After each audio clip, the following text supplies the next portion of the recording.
If I had a dime for every time I saw an Instagram reel that said, "Oh, I train 6 days a week and I do all these other random BS, and I still look like a mid whatever, or I can only lift like a mid 15-year-old boy," I would be a millionaire if I had that. People don't seem to understand frequency. Even people who've been lifting for quite a long time don't seem to understand frequency and how it works and how it can hinder you.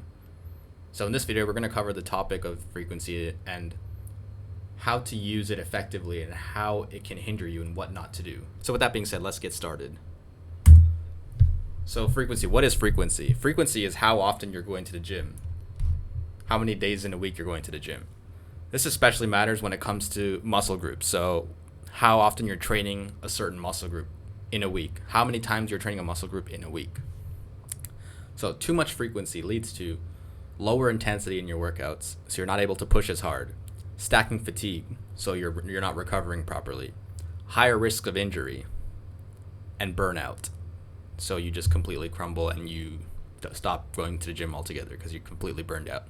So what is recovery? Let's just cover recovery really quickly. Recovery is the inverse of frequency. So it's the higher your frequency is, the less time you are having to recover, if that makes sense. So as your frequency goes up, your recovery goes down. You are able to recover less and less as you go more often. All right, guys, bear with me here. It's been like literally 20 years since I've used Paint, but I made an attempt to show how frequency affects recovery. So here we go. So let's say you're training a muscle group 2 times a week. So let's say it's Monday and Thursday. It's about as spaced out as possible, right? So if you train 2 times a week, you have 1, 2. So Tuesday, Wednesday, 2 days off in between here. So 2. And then Thursday. So Thursday you go again. Friday, Saturday, Sunday. So 3 days off in between the second one.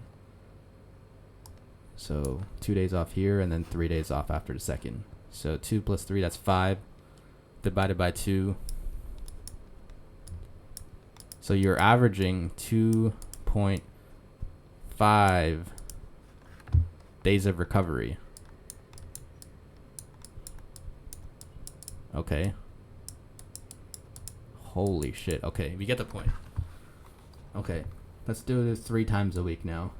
3 times a week. Alright, we're going to use the same painting because I can't be asked to draw it again, actually. I should have just drawn it earlier. Okay, let's say we have 3 times a week, right? How do we space this out as best as possible? So let's go Monday, Wednesday, Friday. I think that's about as spaced out as possible, right?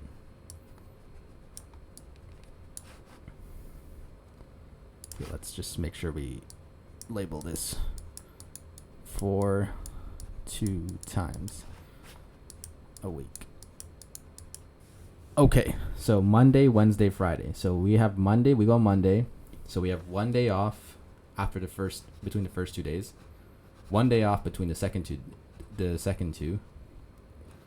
And then after the last day, we have Saturday and then Sunday. So we have 1 plus 1 plus 2 equals 4.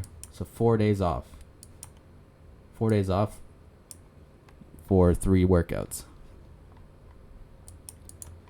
Equals, what is that, like 1.33?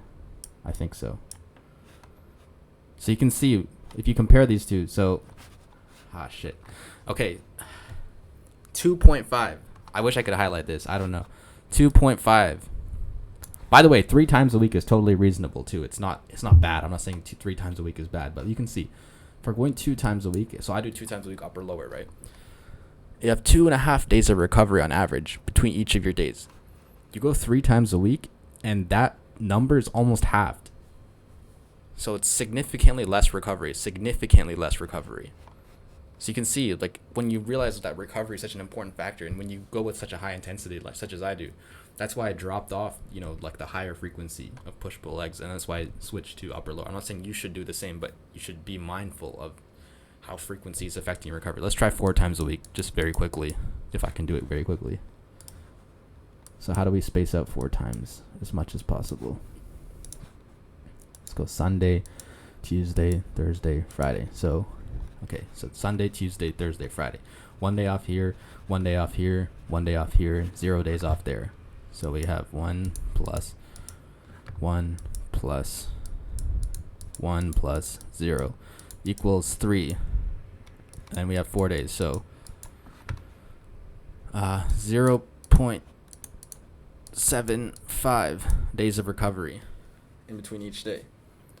So again, you can see significantly, this is almost again half of the recovery time as before. So be very mindful of your frequency, as adding even one more day significantly reduces your recovery, and this stacks on week after week. So let's say, 1 week it might not be a huge deal, but if you're carrying fatigue into the next week and you're carrying even more fatigue into the next week, it's going to start stacking up. It's going to start holding you back. You need to be able to rest and recover in order to realize the gains that you're working so hard for. So make sure you are mindful of your recovery time. Make sure that you keep this in mind. It's very important. Of course, you need to push yourself hard. Of course, you need to make all of the days that you're planned to go, but keep it in mind. Be very mindful of it. So the problem, people are going to the gym too often because they are going through a short fad and want results immediately. This leads to burnout as well as an unsustainable routine that will prevent any real long-term progress.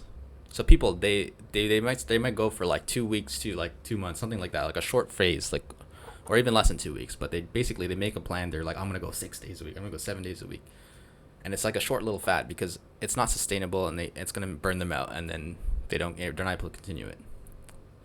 Gym addicted people will go almost every day without much thought about long-term goals or progress. So these people, we probably all know a few gym addicted people. They're people who will go like 6 to 7 days a week. They're also the kind of people who are not really like bulking or anything. They're not really bulking or cutting. They're not really doing any changes to their body. They're basically just going because they're addicted to the gym. Like it says, it's just a habit that they form, which is not the worst thing to have, especially as a new person, but it just goes to show like it's not going to make any changes to your body. You're not going to see any kind of results, any kind of at least significant results when you are like this. So yeah, it's those kind of people who, they're probably not bulking. They're probably not cutting. They're especially not bulking. They're just going to the gym 6 days a week and then they look the same as they did last year. So the problem is that high frequency leads to lower intensity and recovery, which are the two most important factors when it comes to the gym. So intensity and recovery, those are two most important factors to keep in mind. As you go more frequently, as you go to the gym more often, those two factors go down significantly, especially once you get to a really high frequency. Your intensity is going to drop significantly. Your recovery is going to be dropped significantly. Solution: do not go to the gym 6 or 7 days a week. Do not be the person who's going to the gym 6 or 7 days a week every week. You're not going to be able to recover. Instead, go 3 to 5 days a week. That's the golden zone, 3 to 5 days a week. Have at least 2 dedicated recovery days. So 2 days off, 2 days where you're not going to the gym. It's actually kind of hard to have a dedicated rest days once people get into the habit of going to the gym, because they kind of depend on that kind of high of the gym. They kind of depend on the gym, not only as part of their routine and something that they can look forward to, something that they can do passionately, but they kind of want the high as well afterwards. So you need to be able to recover. You need to be able to rest long enough so that you can realize your gains. So I've said it before, but the best routines would be like full body routine. Like, so that's a 3 day a week routine where you hit your full body 3 times a week. Upper lower, so that's a 4 day routine. You do 2 upper body days, 2 lower body days in a week. And then 5 day routine, you have push pull legs. And then you can also do like upper lower push pull legs hybrid. That works for 5 days a week as well. So pick one of these routines, follow this schedule instead. I know sometimes once you've developed the habit of going to the gym, you kind of want to go every day. I understand that you kind of, it gives you something to do. It gives you a high to chase, but it's not really going to serve you too many benefits, especially after a certain point, especially after you pass the beginner phase. It's much, much better to think of your recovery, try to do something else, go for a walk, read a book, do anything, do anything else. Take some time to allow your body to recover. Anyways, guys, that's the end of this video. I hope you enjoyed it. Please like the video, share your thoughts in the comments below, subscribe if you're not already, and I'll see you guys next time.